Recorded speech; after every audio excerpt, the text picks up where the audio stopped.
श्रीगुरुभ्यो नमः।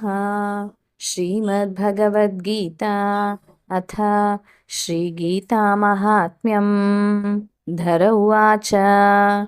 भगवन् परमेशान भक्तिरव्यभिचारिणी प्रारब्धं भुज्यमानस्य कथं भवति हे प्रभो। श्रीविष्णुरुवाच। प्रारब्धं भुज्यमानो हि गीताभ्यासरतः सदा स मुक्तिः स सुखी लोके कर्मणा नोपलिप्यते।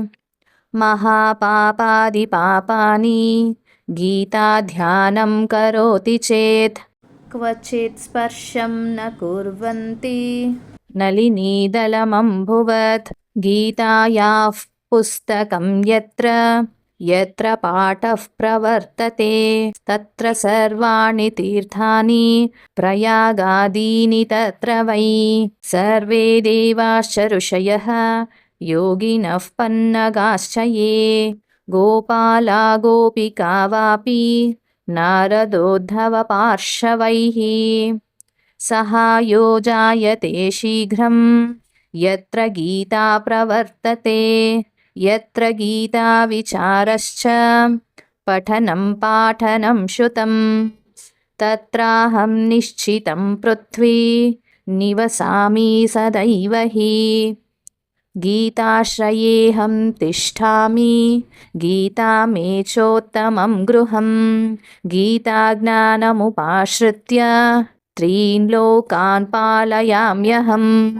गीता मे परमा विद्या ब्रह्मरूपा न संशयः।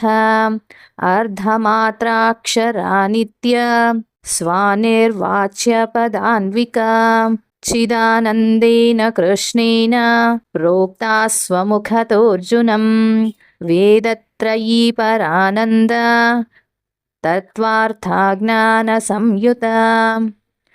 योऽष्टादश जपे नित्यं नरो निश्चलमानसः ज्ञानसिद्धिं स लभते ततो याति परं पदम्।